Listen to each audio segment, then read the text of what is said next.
Death, destruction and violence. How did South Africa get here?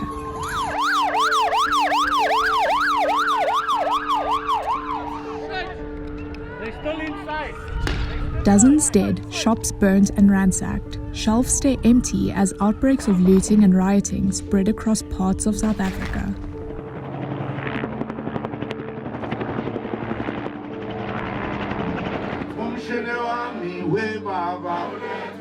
The violence followed the jailing of former President Jacob Zuma on July 7, 2021. Zuma was sentenced to a 15-month jail term for defying a constitutional court order. He eventually handed himself over to the police and was incarcerated at Escort Correctional Center in KZN. Violence broke out the day after Zuma's imprisonment, starting in his home province of KZN.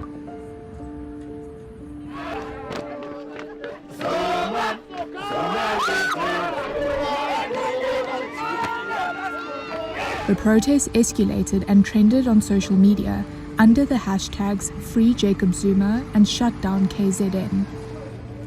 Tires and cars were burned, streets were blocked and trucks were set on fire in KZN.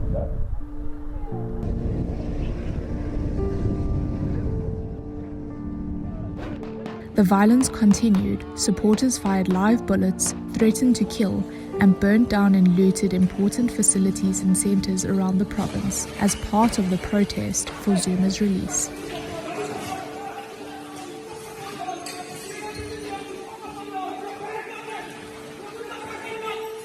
Some entire malls and small businesses were burnt down and looted around KZN. By July 10th, mass looting and riots had spread to Gauteng.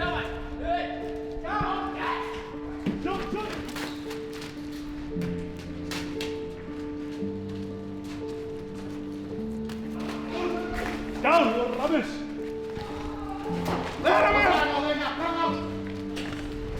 Things only got worse in KZN and Gauteng as the days progressed. After 2 days of highways being closed, people being killed and losing their livelihoods, President Cyril Ramaphosa addressed the nation on July 12th. There is no grievance, nor any political cause that can justify the violence and the destruction that we have seen in parts of KwaZulu-Natal and Gauteng. Ramaphosa deployed about 2,500 soldiers to the streets of KZN and Gauteng in a bid to halt the violence. By then, the death toll was at least 10.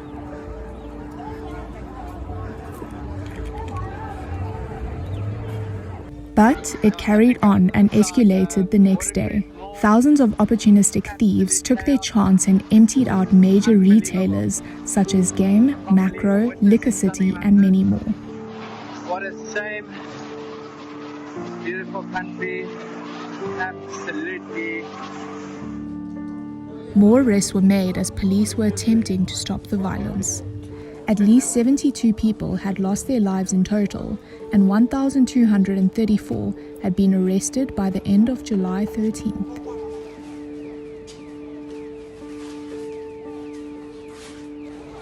SA has been brought to a standstill, all while trying to battle a third wave of COVID-19. Even medical centers and service delivery vehicles were looted or destroyed, and vaccine centers were closed while the unrest raged.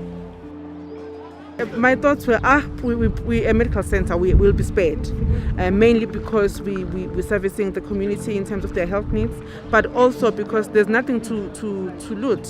It's a medical center. What are you going to do with the telescope, or what are you going to do with an ultrasound machine? Only to find that, I think the time has come that we chase the instigators and the agitators, because we do arrest people, that's fine, but there are people that are running this thing, that is the South African police.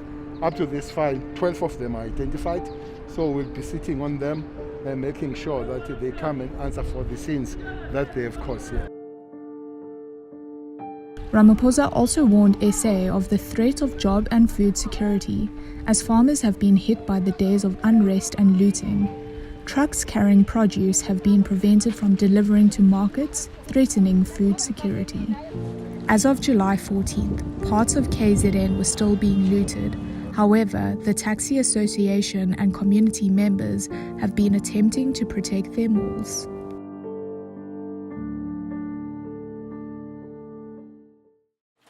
We were there when no other newspaper dared print on a Sunday, when the war to end all wars was declared, when one of our own reached for the stars, and when small acts of defiance opened the world's eyes. We were there when a heart got a second chance at beating, when a great rivalry ignited, and when a country rose out of the depths of division to unite.